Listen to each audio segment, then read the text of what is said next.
program where we discuss Africa and at times look at specific countries in Africa. The idea is to engage on African topics, on African interests, because the international airwaves in recent times have been dominated by their own themes, by their own agenda. And Africa has to begin to think about creating its own African stories and its own African agenda. So Jengo TV stands in a very good place to engage on African stories and African discussions. This is centered around helping young people, young policymakers, to have a grasp of the complexities of the world order and how they could help to make Africa a stronger continent within the mix. Today we'll be looking at different stories across Africa, and we will focus in the last segment on Sierra Leone, which in the last couple of days attained its 63rd years of independence as a nation state. Let's go straight off to the story on Sierra Leone, Liberia, and Benin, where they have launched large-scale malaria vaccine program. And for Sierra Leone, it was launched in a State House by His Excellency, the President of Sierra Leone, President Julius Maada Bio. This is a massive initiative that's aimed to cut off the tens of thousands of children dying from malaria each year across the continent. Now, these three countries are joining Burkina Faso, Cameroon, Ghana, Kenya, and Malawi in this global Gavi alliance. Now, Gavi is a US-based organization that is rolling out these malaria vaccines across Africa. And we hope that it would indeed serve its purpose of helping to save our young children, because we understand that close to 500,000 kids under 5 die every year from malaria. Our next story is on Nigeria, where we know that the Nigerian government is seemingly trying to jump into the bandwagon of modernization at a faster pace, looking at China and the others. And so they have launched a program where they're seeking fund managers, yes, for a planned $10 billion of expected investment from diasporans, from Nigerian diasporans, people who would pool their resources and send into Nigeria to this fund, so utilized for things like infrastructure, healthcare, education, and lots of other investments. That's a very, very, very pragmatic idea. Now, these fund managers are going to be there to manage these $10 billion that is expected to be poured in by diasporans of Nigerians across the world.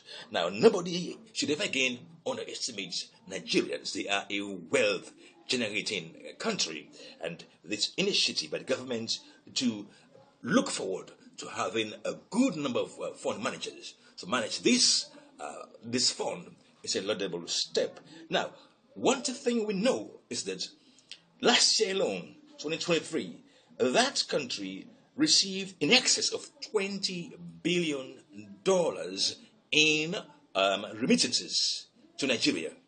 And that is from Reuters' story. We go to South Africa. Now, South Africa is hoping to have its election in May. That's towards the end of May. And already the dominant ANC, which has been there since they gained independence and we're basically a multicultural country, is really struggling. Normally, that ANC party would garner upwards of 70 to 80% of votes. And now there is an Ipsos poll that is predicting that huge number of support for the ANC has fallen to just over 40%.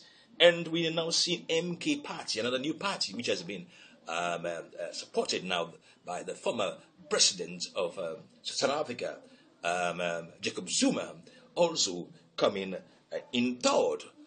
And we also have the EFF, the Economic Freedom Fighters Party, which is also taking away votes from the ANC. Well, that's going to be a very major story to follow this May, because the ANC is supposed to be the dominant party in that country, which is to meet a lot of expectations of that country. But yet, there is growing poverty and growing insecurity, and that issue of land redistribution is still pending. We move to another story on Africa, which is Nigeria now. Again, we move to Nigeria because Nigeria, like I said, is a major economic front for Africa. If Africa is to grow, Nigeria is supposed to take the lead now. This is a story about the forex exchange for the Dangote business.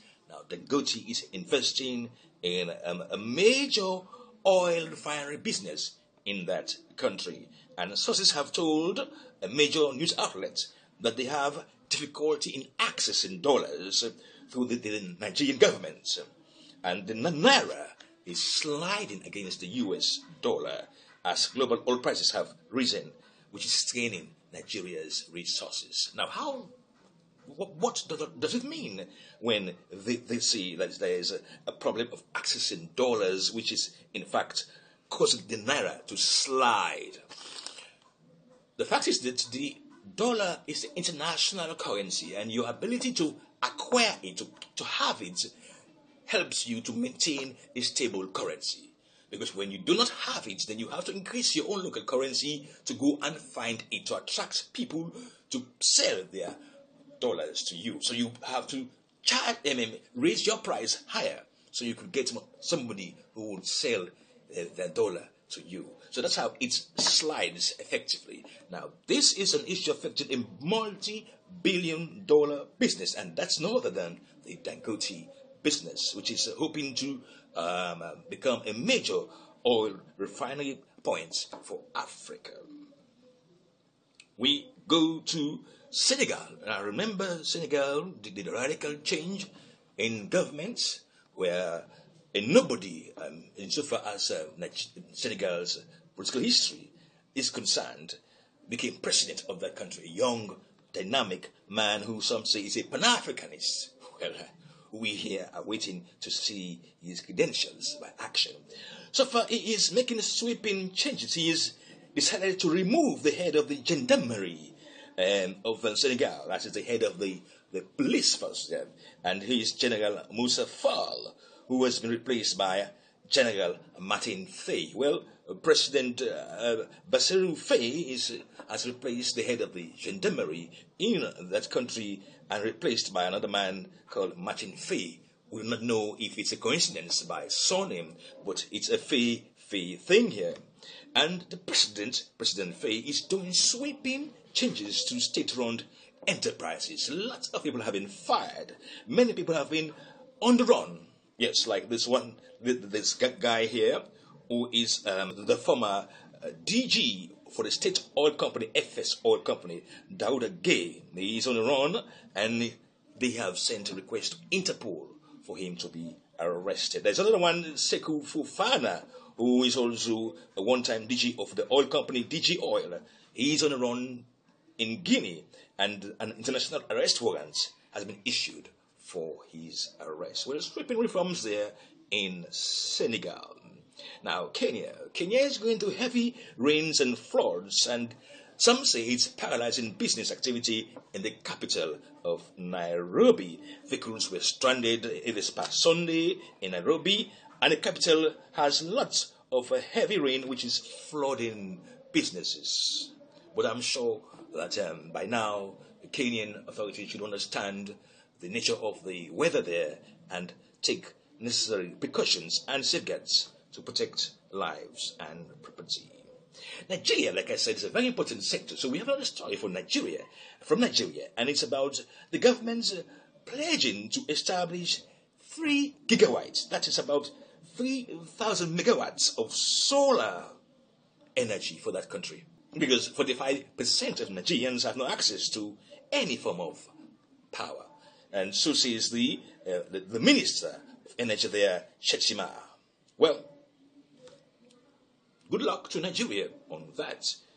And there is a story that's being resonates, which will lead us to Sierra Leone. In Nigeria, a senior advocate, we understand, who is called Joe Agi, is dragging the National Electricity Regulatory Commission in Abuja to court for what reason? Why? Why is he doing that? For increasing the tariff by 230%. That is, electricity bill was increased by 230%. So he's taking them to court. And the matter is now in the High Court, and they're trying to enforce that institution, the Electricity Regulatory Commission of Nigeria, to back down. Happy independence, they would say in Sierra Leone. And in Sierra Leone now, just a couple of days ago, we celebrated, some would say, in a dull mood, the independence of the country. We gained that independence in 1961 and made a lot of fanfare. From the video you would see accompanying this discussion.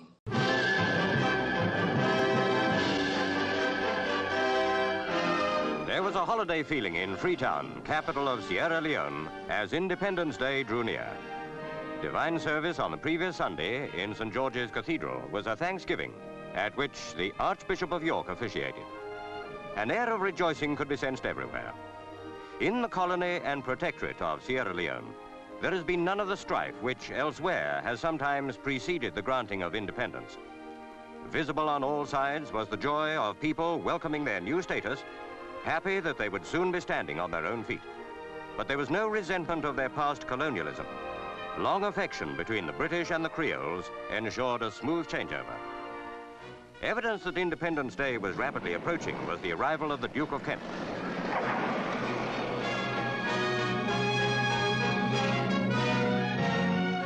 His Royal Highness represented the Queen. He was welcomed by Sir Maurice Dorman, the Governor of Sierra Leone, who presented Lady Dorman. Premier Sir Milton Margai presented the many important people who had come from all over the colony to pay their respects.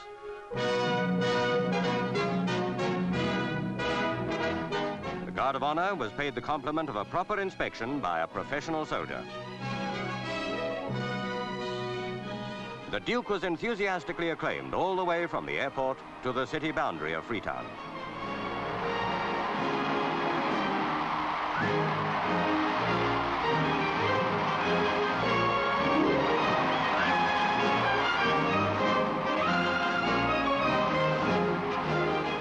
As far back as 1799, Freetown received its royal charter.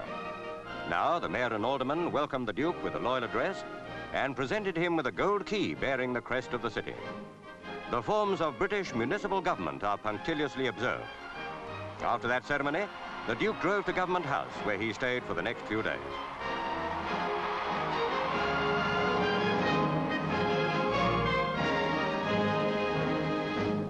Next day, there was a regatta, mainly an affair of canoe racing, with the type of craft used in unloading merchant ships at places on the West African coast where there are no harbors.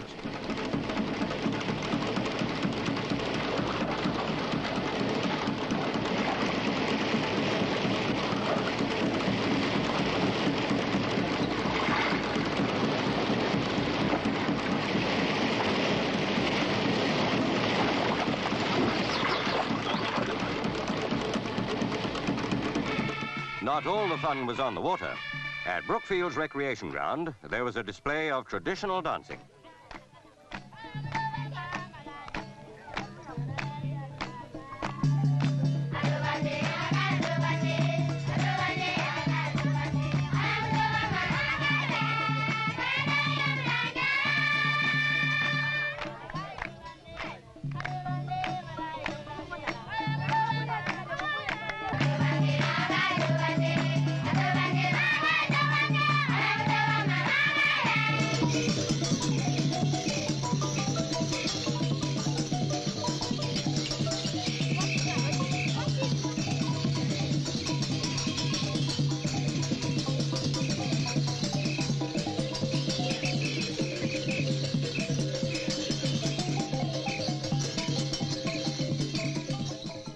At the Government House garden party, the Duke met most of the important persons of the colony and protectorate, presented by the Governor and Lady Dorman. The colony, established at Freetown and its surroundings, is peopled by the Creoles, descended from the liberated slaves who settled there in the late 18th century. The protectorate consists of the hinterland, inhabited by a variety of tribes, mostly Muslims. British control of it dates from the 1890s. The Duke earned praise by the friendly manner with which he won the confidence of the guests. He spoke to nearly all of them, certainly to representatives of every part of the protectorate.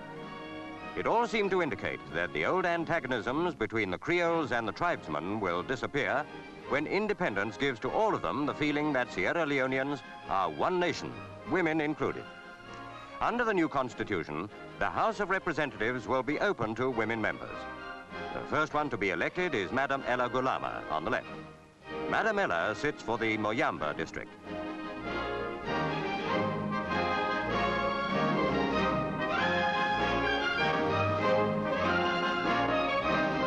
How different it must all have been for rulers in the hill country, not far away, and little touched as yet by European ways.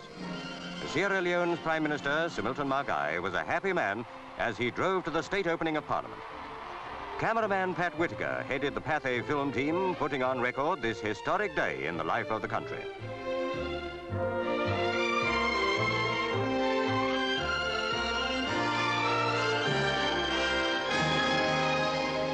The Queen, in sending her cousin to represent her on this day, underlined the close ties between the royal house and the colony and protectorate. The representatives were already assembled to hear the Duke read the speech from the throne. In that message, Her Majesty welcomed Sierra Leone into the Commonwealth family of nations. Then, as her representative, the Duke conveyed the royal instruments of Sierra Leone independence to the Prime Minister, Sir Milton Margai. All over the country, it was the signal for rejoicing, much of it expressed in dancing.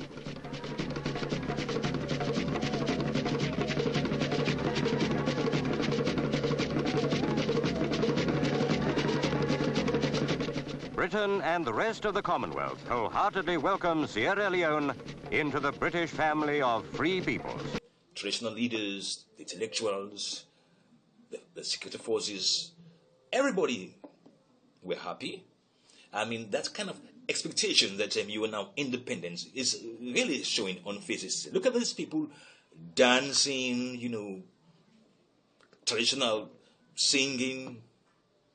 Look at even the dignitaries who were there, very happy that at long last, after some 200 or so years, since 1787, precisely, when the colonialists came to resettle freed slaves, then changed to governing these natives until 1961. That's a long history, really.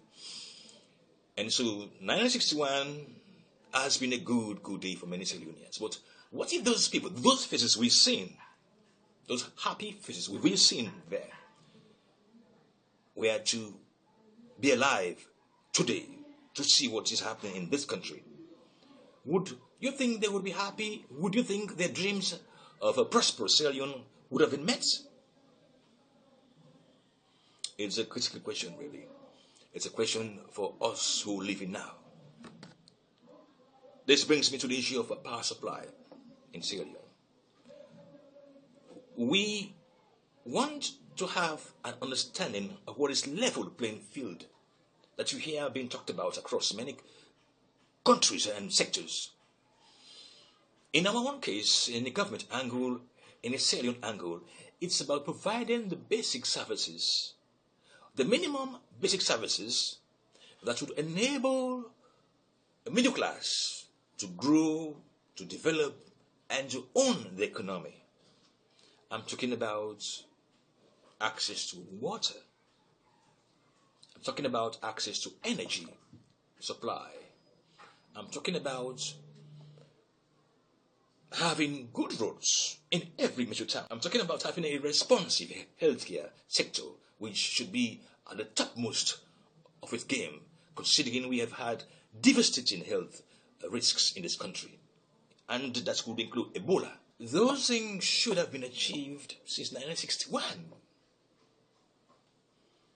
Or given the break we had when the international community was refocusing on Sierra Leone after the end of the war.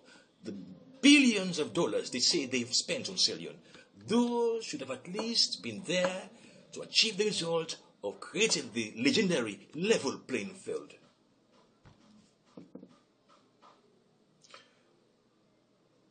And yet, at this point in time in our history, we're still having problems with energy. As I speak to you now, much of Freetown is in darkness. Even as the government this week said that they have met an outstanding debt to two of the power producers, the IPPs, the independent power producers, to the tune of $18 million. But yet what we see is that the issue is still unfolding. The Minister of Energy and Power, who has been there since 2018 in that position, making him one of the longest serving people in that ministry, resigned just this past week. And the president, seeing how serious the situation is taking over himself. We want to see results. The level playing field starts with energy supply. It continues with water supply being available for people to utilize in every major town. It continues with the need for good roads and healthcare facilities.